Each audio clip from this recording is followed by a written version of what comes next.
자, 오늘 본문 말씀을 통해서 믿음 걸음이란 제목으로 말씀 증거하겠습니다.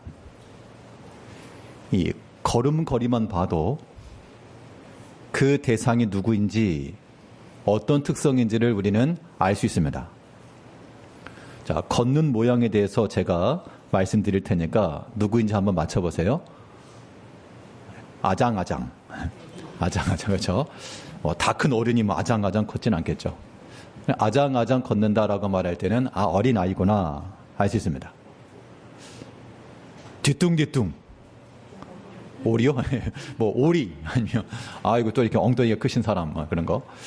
걸음걸이를 보면 그 사람이 어떻게 걷는지를 보면 알 수 있죠.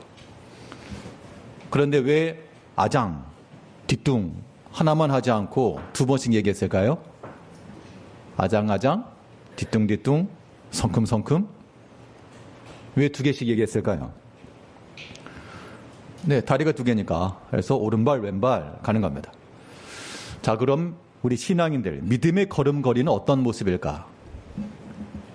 믿음의 걸음걸이는 아장아장 아닐 것이고, 뒤뚱뒤뚱 아닐 것이고, 자, 우리 믿음의 걸음걸이를 묘사하는 그 표현이라고 하는 것, 양발이 필요하니까요.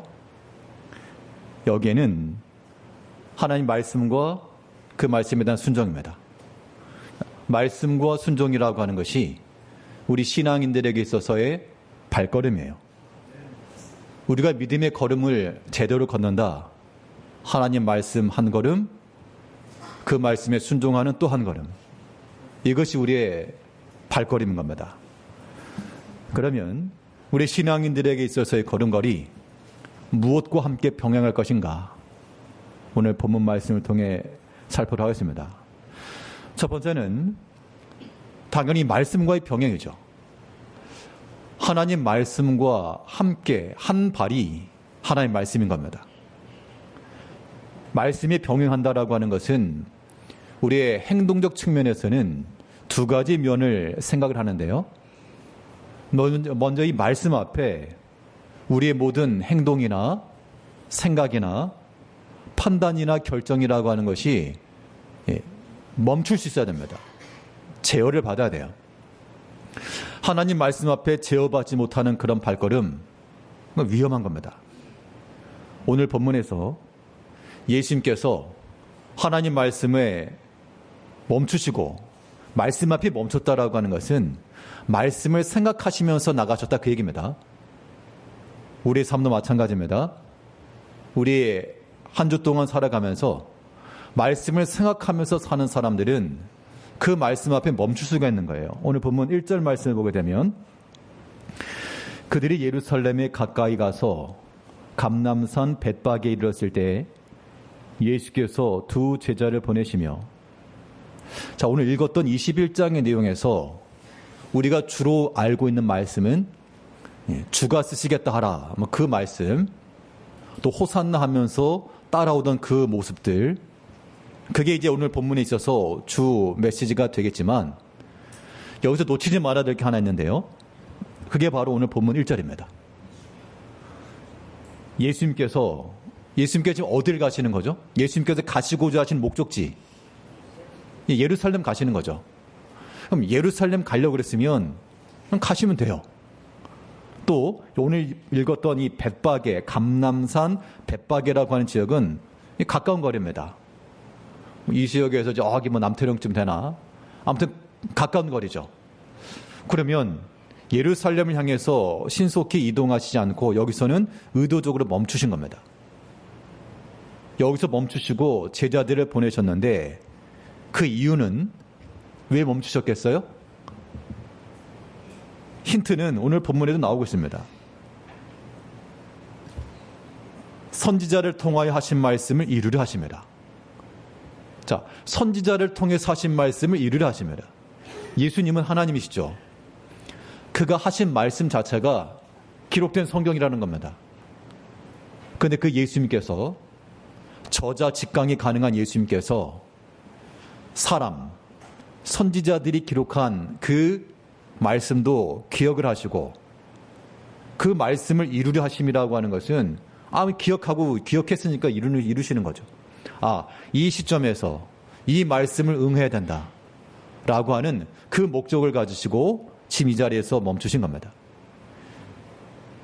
예수님께서 감람산에 서실 것이라고 하는 것이 이미 예언되었죠. 자, 구약 마지막 성경이 뭡니까? 말라기서죠. 말라기서 바로 앞이 스가랴서입니다. 스가랴서는 요한계시록과 함께 예언서에 해당해요. 그 스가랴서에서 무엇을 예언했는가? 여호와의 날이 임할 것이라. 물론 여기서 말한 여호와의 날은 심판을 가리키기도 하지만 또한 심판을 누가 하는 거예요? 심판을 심판주가 하는 거죠. 주님께서 임하실 날을 지금 이중적으로 상징하고 있는데 그 여호와의 날이 임할 때의 모습을 스가랴서에서 이렇게 표현했습니다. 스가랴 14장 우리 4절과 5절 말씀을 보게 되면 그날에 여호와의 날을 가리킵니다. 그날에 그의 발이 예루살렘 앞 곧 동쪽 감람산에 서실 것이요 모든 거룩한 자들이 주와 함께하리라. 그러니까 지금 스가랴서에 기록된 예언에 하면 그 여호와의 날 그가 예루살렘 동쪽 감람산에 서실 것이요 예수님께서 그래서 이 감람산에 이르렀을 때 멈추신 겁니다. 그리고 스가랴에 있는 것처럼 모든 거룩한 자들이 함께하리라. 이게 뒤에 가게 되면 수많은 무리들이 호산나 하면서 예수님을 따라가는 장면으로 실현이 되고 있습니다. 결국 예수님께서 예루살렘으로 들어가는 그 시점에 이 벳바게라고 하는 지역에서 멈추신 것은 날이 저물었으니까 시장하니까 밥 먹고 가자. 그래서 멈추신 것이 아니고 기록된 말씀을 이루려 하심이라. 그 기록된 말씀 앞에 예수님께서 발걸음을 멈추신 겁니다. 그러면 예수님께서도 잘 들으셔야 됩니다. 예수님께서도 기록된 말씀을 이루시기 위해서 그 앞에 멈추셨다 그러면 예수를 따라가는 성도들은 마땅히 그 말씀 앞에 멈춰서서 그 말씀이 이루고자 하는 뜻을 온전히 이루어 가야 마땅합니다. 그게 우리 믿음의 신앙에 대해 발걸음이 되겠죠. 그런데 상다수의 많은 사람들이 그렇지 않습니다. 내가 믿음이 있노라라고 말하면서도 그 말씀 앞에 멈추는 것이 아니라 항상 자기 육신의 감정과 사람의 경험과 그 완고한 고집이라고 하는 것이 자기를 주장하고 있어요. 그런 모습 버려야 됩니다. 우리 믿음의 사람들은 비록 내가 틀린 것이 아니고 내가 틀리지 않았기 때문에 바른 말 하는 거죠. 내가 비록 옳고 바른 말하고 이 말을 들어야 될 사람이 잘못되었으나 그러나 우리는 모든 면에 있어서 믿음의 덕을 생각하셔야 돼요. 그래서 이러한 모든 사건과 일들을 통해서 유익함이 있는가? 이 말을 통해서 말하는 나는 바른 말을 하지만 듣는 형제가 감당하지 못하면 그것도 어려운 일이거든요. 들을 만한 귀가 없을 때는 그것을 우리가 부드럽게 말하든지 아니면 인내하든지 아니면 때가 될 때까지 멈추는 겁니다. 그게 믿음의 발걸음이에요. 바울서도 그렇게 했습니다. 그가 셋째 하늘에 다녀온 그 환상을 말하면서 바울사도 거짓말한 거 아니거든요. 그가 본 것 그대로 그가 깨달은 것 그대로 정확히 얘기해 주었습니다. 그런데 바울사도 어떻게 했습니까? 내가 말한 게 틀린 건 아닌데 이 말을 듣고 사람들이 이거 감당 못한다. 어떤 사람들은 믿고 수용할 사람도 있겠지만 또 오히려 헛된 생각에 빠질 경우가 있으니 그래서 내가 뭐 한다 그랬습니까? 지나치게 생각할까 두려워하여 무엇하노라? 계속 말하노라? 가 아니고 그만두겠다 그렇게 얘기했죠. 고린도서 12장 6절 말씀에서요. 내가 만일 자랑하고자 하여도 어리석은 자가 되지 아니할 것은 내가 참말을 함이라. 그러나 누가 나를 보는 바와 내게 듣는 바에 지나치게 생각할까 두려워하여 그만두노라. 자, 바울의 말은 틀린 말이 아니었어요. 맞는 말입니다. 지극히 합당한 말이에요. 그런데 이 말을 듣고 누군가 지나치게 생각할까? 누군가는 이걸 시험거리가 될 수 있다 그런 얘기죠. 그래서 두려워하여 내가 그만두노라. 그런 면면들이 바울 사도에게 있었다는 겁니다. 물론 참말을 할 때는 해야죠. 또 필요할 때가 있습니다. 그러나 또 어떤 때에는 우리의 말 속에서 하고 싶은 말 다 하는 것 아니고요. 이것이 제어가 걸리고 제동이 되고 멈출 줄 알고 이런 면면들이 필요합니다. 아무리 첨단 고가의 장비라 그래도 제어 시스템이 불량이면 그거 못 쓰는 거예요. 왜냐하면 위험하기 때문에 그렇습니다. 과연 나는 하나님 말씀 앞에 제동이 되고 있는가? 주의 말씀이 멈추라 하면 멈추고 있는가? 여쭤볼게요. 하나님께서 말씀 중에 멈추라 하시면 멈추십니까? 예, 아멘 하시면 복 받으시고 아니요 그러면 이건 이제 큰일 날 소리입니다. 주께서 이 말씀에 대하여 멈추라 했을 때 이해하고 멈출 줄 알아야 되는데 싫어요. 이거 우리가 사춘기 아이들 탓할 게 없어요.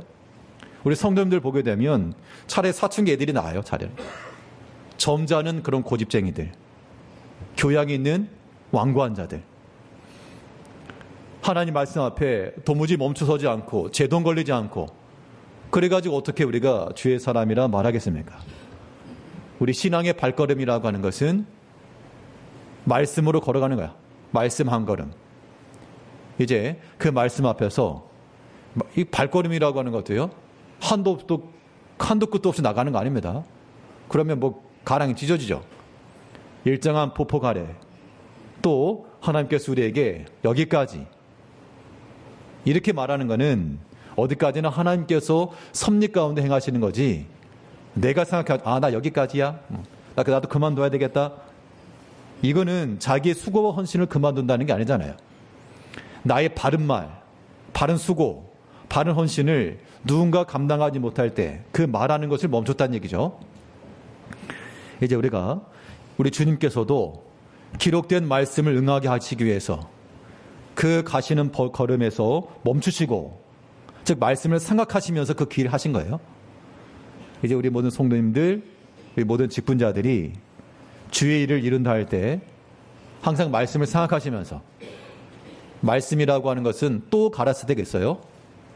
비록 내가 참말을 할지라도 또 가라사대 그 말씀 기억하면서 이것이 덕스럽지 못한 건 아닐까 혹은 시험거리가 되는 건 아닐까 모든 걸 다 경우의 수를 생각할 수는 없지만 그래도 우리가 마음을 넓게 써서 아무쪼록 주의 일이 이루어지고 하나님 말씀을 이루어가는 이 목적을 가지고 살아갈 때 이것이 믿음의 발걸음이 되는 겁니다. 자, 말씀 앞에 멈춰섰다라고 하는 것은 그만둬야지 이게 아니에요. 그만둬야지가 아니라 그 말씀에 멈춰서 그 뜻을 이루시고 또 그 말씀 의지하여서 따라가는 겁니다. 즉 우리가 말씀의 병행이라고 하는 것은 그 말씀 앞에 멈추는 것과 함께 이제 하나님의 그 사인을 따라 또 말씀에 힘써 그 뒤를 따라가는 겁니다. 자, 예수님께서 벳바게에 멈추신 것은 그 발이 감람산에 서실 것이요 라고 하는 말씀을 응하기 위함이었고 또 나귀를 끌어오라 그 말은 그는 만왕의 왕이시나 겸손하여 나귀를 탔다 라고 하는 말씀을 응하기 위함이었습니다. 그럼 그걸로 끝이었는가? 끝이 아니고요. 실제로 그 나귀를 타고 성으로 들어가셨습니다. 21장 7절을 보게 되면 나귀와 나귀 새끼를 끌고 와서 자기들의 겉옷을 그 위에 얹음에 예수께서 그 위에 타시니 왕이라면서요. 왕의 행렬 가운데 100마를 타고 들어가야지 이 나귀를 타고 갔다. 그것도 나귀 새끼니까 크기가 큰 성체가 아니죠. 짝달만한 겁니다. 그걸 보면서 와 늠름한 왕이 오셨다. 그렇게 생각할 사람이 없고 초라한 겁니다. 우스꽝스러운 모습인 거예요. 그러면 내가 만일 그 당사자라면 이건 아닌데? 이건 백마를 갖고 오너라. 100마는 아니라도 어디 그래도 말이라도 한 마리 있어야지. 나귀가 뭐냐, 나귀가. 100번 양보해서 나귀라 그래도 좀 큰 나귀는 모르겠는데 나귀 새끼? 이건 도무지 순종하기에, 그 말씀을 따르기에 쉬운 것만 아니죠. 그러나 예수님께서는 말씀을 응하게 하기 위해서 그 자리에서 멈추시고 나귀를 끌어오라 명하시고 또 실제로 그 나귀를 타고 예루살렘으로 입성하신 겁니다. 수많은 사람들이 따라왔다 그랬어요. 사람들이 많이 몰리게 되면 이 궁중심리라고 하는 거예요. 사람들이 막 환호성을 지르게 되면 이제 거기에 취하게 되는 겁니다. 분위기 휩쓸리죠. 그러면 아무리 나귀 새끼를 타고 간다 그래도 그렇게 기록은 됐지만 이거 안 되겠다. 좀 더 큰 거 가지고 오너라. 그런 분위기 맞출 수 있지만 예수님께서는 기록된 말씀을 그대로 그가 겸손하여 나귀를 타셨다. 겸손하여 그것도 멍에 매는 짐승의 새끼를 탔다. 그 말씀을 이루시기 위해서 그대로 따라가셨다는 겁니다. 우리의 발걸음이 어디 있는가를 봐야 되겠습니다. 우리의 발걸음 앞에 하나의 말씀들이 있는가? 그 말씀이 우리에게는 시내를 건너는 징검다리와 같아서 그 말씀 밟고 지나가면 되는데, 그런데 우리의 밟는 그 자리가 이끼가 끼어 있는 그런 돌이라 그러면 이제 넘어지기 십상입니다. 우리의 모든 행실이라고 하는 것이 다 근거가 있어야 됩니다. 믿음의 근거, 행함의 근거. 어떤 법이라고 하는 것을 적용할 때 이거 내 마음에 보니까 그렇다가 아니라 어떤 근거가 있겠죠. 어떠한 법 조항에 의해서 이러한 결정과 판단을 내린다. 그래야 마땅한 겁니다.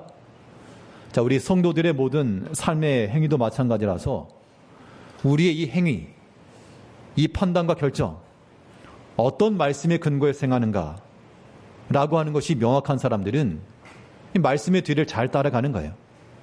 그 믿음의 발걸음이 이루어지는 겁니다. 주께서 우리에게 충성하라 하셨으니 그 맡기신 일에 내가 충성한다. 그 우리 행함에 대한 근거가 있죠. 주께서 사랑하라 명하셨으니, 원수까지 사랑하라 하셨으니 비록 내게 호의적이지 못하고 대적하고 나에게 아픈 기억과 상처를 주었으나 그까지 사랑하라 하신 그 말씀 근거하여 내가 그를 용납하며 이해해주고 사랑하고 그렇게 나아가는 사람들이 믿음의 발걸음을 걷는 거예요. 그런데 그렇지 않고 여전하여 용서되지 않는 마음, 꺾이지 않는 우리의 완고함, 그것이 그 본인에게 틀린 말이 아닐지라도요, 그것은 믿음의 발걸음이라 말할 수는 없습니다. 언제나 우리 모든 성도들이니까, 믿음의 사람들이니까 우리의 행실이라고 하는 것이 무엇을 따라? 주의 말씀을 따라서, 우리의 생각과 판단까지라도 주의 말씀을 따라서 그렇게 나아가는 것이 이 땅 가운데서 믿음으로 살아가는 우리 성도들의 삶이 되는 겁니다. 우리 시편 17편 4절 말씀에서 사람의 행사로 논하면 나는 주의 입술의 말씀을 따라 스스로 삼가서 포악한 자의 길을 가지 아니하여 싸우며, 사람의 행사로 논하면 사람의 길을 따라가야 되겠는데 사람의 일을 행하면서도 나는 오직 주의 입술의 말씀을 따라 스스로 삼갔습니다 라고 이렇게 기록하고 있습니다. 이 시편을 기록했던 당사자는 어려움이 하나도 없었을까? 만사태평했을까? 사람 살아가는 게 다 똑같아서 예나 지금이나 항상 어려움도 많고 관계에서 오는 그런 일들도 많이 있겠죠. 그러나 그때에도 사람의 행사로, 사람의 논리로 그렇게 행하지 않고 나는 주의 입술의 말씀을 따라. 자, 이게 이제 우리들에게 적용이 되어야 될 점입니다. 사람들은 일반적으로 이 시점에서 화가 나고 분노하고 다툼이 있고 그렇지만 나는 주의 입술의 말씀을 따라 성경상에서 다투어라, 화내라, 분노해라, 뭐 그런 게 없으니까 분노하는 것도 악한 일에 분노하고 하나님의 선한 일을 위해서 마음에 그런 게 일어나면 모르겠지만 사람에 대해서 그런 마음을 갖는 것, 뭐 주의 말씀이 없으니까 없는 법조항을 가지고 적용하게 되면 엉터리인 겁니다. 잘못된 거죠. 우리의 삶이 하나님의 말씀을 잘 따라가야 되겠습니다.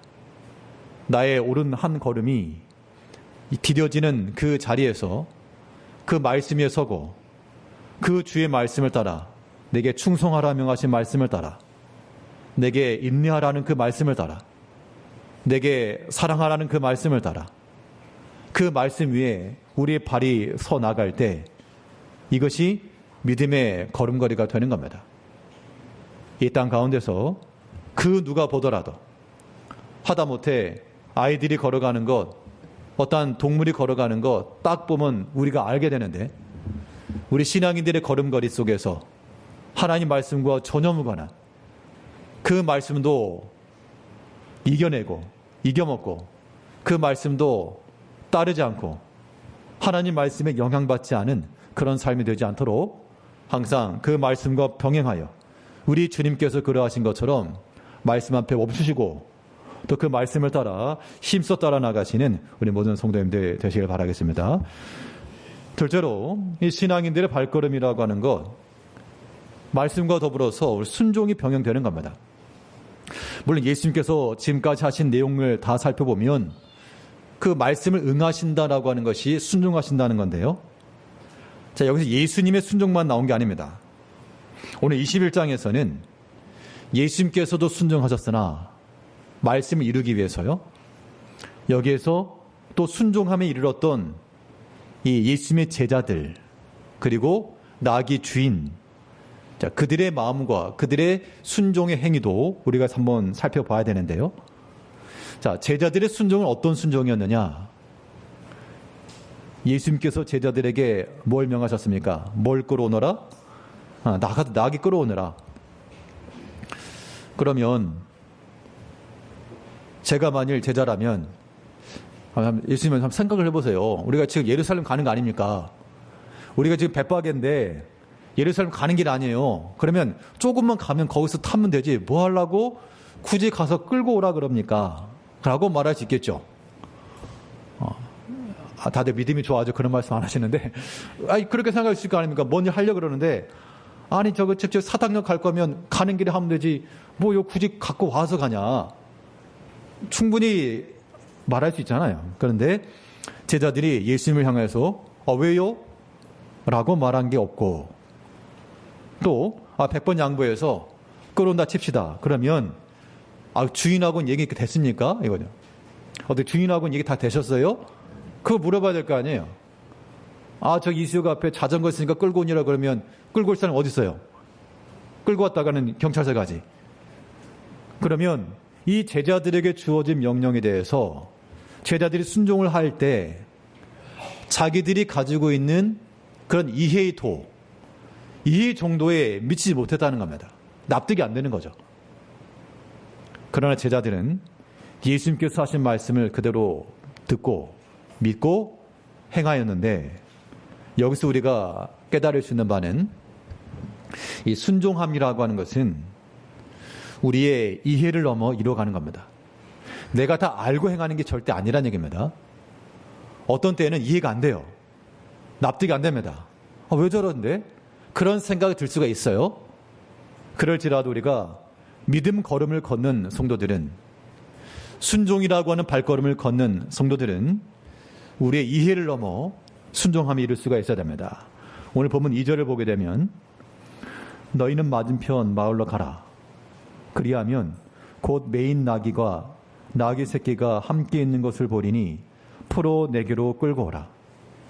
그러니까 일의 순서상 예수님 어차피 가는 길인데 가면서 하시죠. 그렇게 말한 제자 없었고 주인하고는 어떻게 얘기 끝났습니까? 괜히 끌고 왔다가 우리가 해를 당하면 어떡합니까? 라고 말하지 않았고 속으로 그런 생각이 있었을지 모르겠습니다만 듣고 그대로 일을 이룬 겁니다. 순종함이 그런 거예요. 우리가 하나님 앞에 순종함이 있을 때 하나님 말씀 앞에서 어떤 때는 이해가 안 되고 납득이 안 되는 경우가 참 많습니다. 사람과의 관계에서만이 아니고요. 내 삶 가운데 일어난 일들을 보게 되면 왜 이런 일들이 일어나는가? 왜 이러한 일을 겪게 하시는가? 모든 만사가 하나님의 섭리 가운데 있는 거니까 이 일 또한 하나님께서 내게 주신 것으로 우리는 받을 건데 왜 이러한 일을 내게 주실까? 왜 이런 명을 주실까? 어떤 때는 이해가 안 되거든요. 모르겠어요. 그럴 때라도 우리는 이 또한 하나님의 뜻이 있고 하나님이 이루시고자 하시는 목적이 있을 것이라고 하는 믿음 가지고 나가야 됩니다. 절대로 사람의 생각이 거기에 거침이 되거나 장애가 되어서는 안 돼요. 그래서 우리는 하나님 앞에서 똑똑한 사람이 데려가지 마시고 안 돼요라고 말하는 사람, 똑똑한 사람들이 말하는 거예요. 우린 다 주 앞에서 어린 자들이 되고 우리가 비록 능력이 있고 지혜가 있을지라도 더 탁월한 지혜 앞에서는 어리석은 거잖아요. 하나님이 지혜 앞에서 우리는 어리석은 자가 되어서 그의 하신 말씀을 그대로 믿고 따라갈 수 있어야 됩니다. 세례 요한도 그랬습니다. 세례 요한도 그가 예수님께 세례를 줄 때 예수님께 세례를 줄 것이라고 하는 것을 본인이 알고는 있었지만 누가 예수님인지 어떻게 알아요? 나도 누군지 몰랐다. 나도 누군지 몰랐으나 그러나 성령이 임하여 누구든 임하는 걸 보면 그인 줄 알라 하셨기로 내가 그인 줄 알고 세례를 베풀었다 그렇게 말했어요. 요한복음 1장 33절에서요. 나도 그를 알지 못하였으나 나를 보내어 물로 세례를 베풀라 하신 그이가 나에게 말씀하시되 성령이 내려서 누구 위에든지 머무는 것을 보거든. 그러면 누구든지 좀 알려주면 인상착이라도 머리가 긴다든지 아니면 코 옆에 점이 있다든지 아니면 키가 큰다든지 뭐라도 좀 알려주면 좋을 텐데 모르는 거예요. 그냥 성령께서 내려서 누구 위에 머물 것이라 그거밖에 없는 거예요. 그 말씀밖에 없었다는 겁니다. 그때 세례 요한이 나도 그가 누군지 알지 못했다. 답답했겠죠. 누굴까? 그러나 그를 알지 못하였으나 오직 하나 성령이 내려서 누구에게 머무는 것을 보거든 그렇게 행하신 말씀 그가 나에게 말씀하시되 그 말씀 하나 믿고 나은 거죠. 이제 우리가 우리 삶을 살아가면서 또 이해할 수 없고 납득되지 아니하는 그런 일들에 많이 만날 수가 있습니다. 그럴 때 우리가 그 권세 앞에 순종할 줄 알고요. 우리 의지를 꺾을 줄 알고 그에 또한 순종하고 합력할 수가 있어야 됩니다. 이것은 사람 일도 마찬가지입니다. 우리의 교회를 이루다 보면 우리가 다 믿음이 있고 그렇지만 또 질서를 따라 일을 해야 되거든요.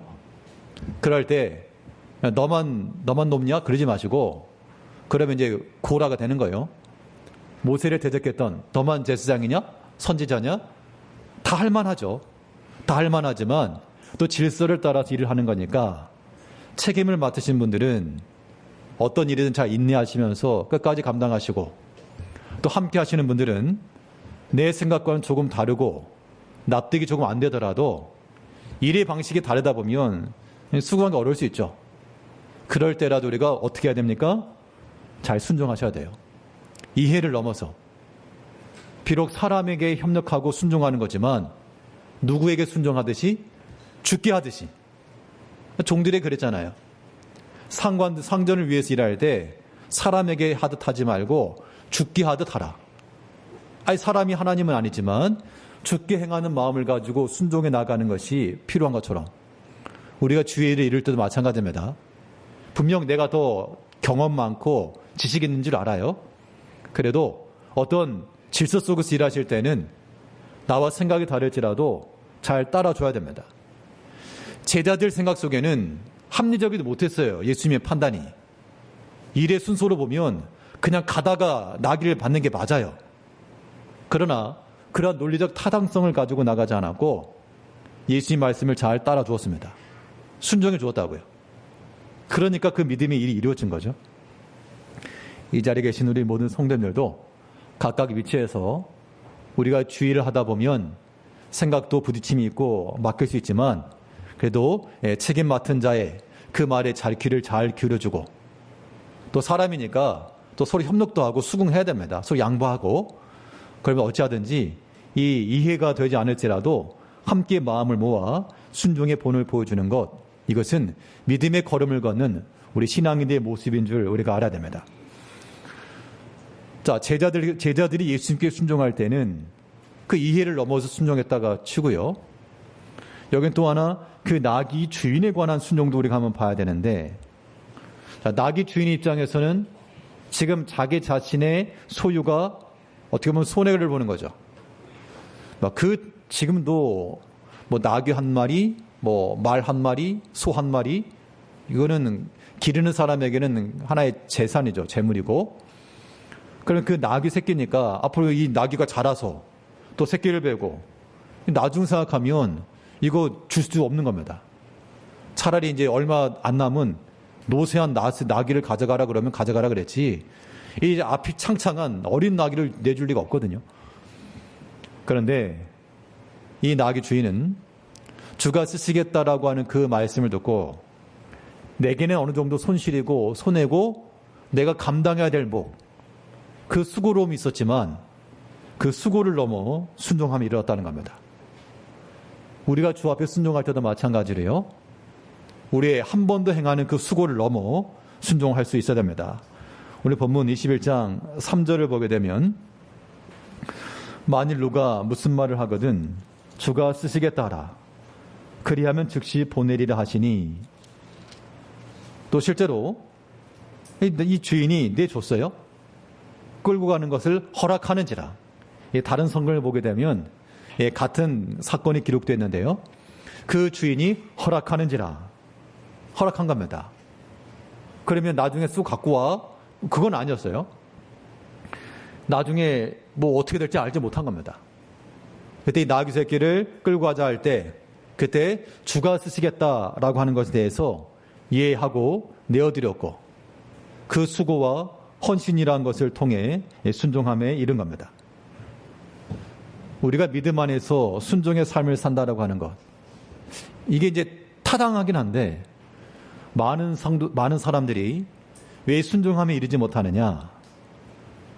결국 이런 문제 때문에 그래요. 현실적인 문제가 걸리는 겁니다. 왜 내 거를 가지고 해? 저 옆집에도 낙이 있는데 나는 한 마리고 저 옆집에는 10마리인데 왜 제 사람 거 안 가져가냐? 그렇게 이야기했어요. 나에게 손해라 그런 얘기죠. 룻기서에 보게 되면 기업 물을 자의 마음과 똑같은 거예요.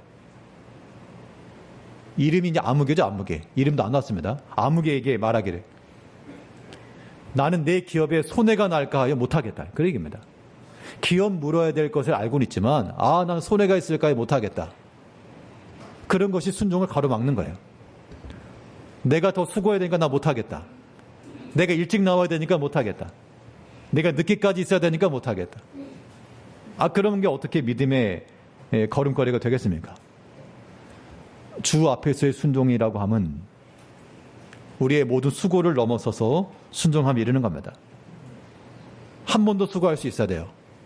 그런 순종이 많을수록 그가 속한 공동체가 복이 있는 겁니다. 우리가 집안일도 마찬가지죠. 보통 어머니들께서 집안일을 이렇게 수고를 많이 할 때 어떤 경우에 좀 화가 나세요? 집안 청소도 해야 되고 설거지도 해야 되고 밥도 해야 되고 아무튼 해야 되는데 빨래도 해야 되고 다른 일도 해야 되고 어떨 때 좀 화가 나십니까? 화가 안 나시죠? 이렇게 다들 믿음이 좋으셔가지고 나 혼자 하냐? 이거 나 혼자 하냐? 이거 설거지 나 혼자 하냐? 방 청소 나 혼자 하냐? 그런 마음이 들면 조금 이제 서운함이 있죠. 물론 함께 협력을 해야죠. 함께 협력하는 손길들이 많으면 좀 평안한 겁니다. 건강해지고요. 교회도 마찬가지입니다. 나 혼자 수고하냐? 이렇게 나오면 이제 힘들어지는 거예요. 누구라도 나라도 더 순종한다라고 하는 마음을 지니신 게 맞고 또 다른 성도님들도 함께 하고자 하는 마음을 지니셔야 돼요. 나는 안 해. 나는 손에 물 하나 안 묻혀. 지저분한 건 안 해. 나는 교양 있게 손 쓰고는 입 가려가면서 하하호호 웃어가면서 나 이거 갔다 갈 거야. 그런 교양 있는 신앙인들을 하나님께 원하시지 않고 종들의 종들이 무슨 옷 입고 나갑니까? 아주 원피스 입고 드레스 입고 나가지 않잖아요. 몸빼 바지 입고 나가죠. 일하려면 작업복 입고 나가는 거 아닙니까? 예, 땡이랍니다. 예, 우리가 믿음 안에서 순종함에 이른다라고 하는 것, 때는 우리의 이해가 되지 않고 납득이 되지 않아도 하나님이 더 크신 뜻이 있다라고 생각하시면서 이해를 넘어서 또 우리 수고와 또는 손해를 넘어서라도, 그래서 손해가 아닌 거예요. 하나님께서 우리에게 복 주시려고 섬김의 때를 주는구나, 마중물 넣게 하시는구나, 그 믿음을 가지고 나가는 성도들이 복된 겁니다. 아무쪼록 이제 우리 신앙인들의 발걸음이 있습니다. 우리의 발걸음은 말씀과 함께 순종이 이르는 거예요. 말씀과 순종이라고 하는 것이 우리 한 걸음 한 걸음이 되어서 누가 보더라도 믿음으로 걷는구나, 믿는 사람이구나 라고 하는 그런 확증이 될 수 있도록 믿음으로 잘 걸어가시는 이번 성도님들 되시길 바라겠습니다. 기도하겠습니다. 우리를 변함없이 사랑하신 아버지 하나님, 우리 가운데 믿음 주시고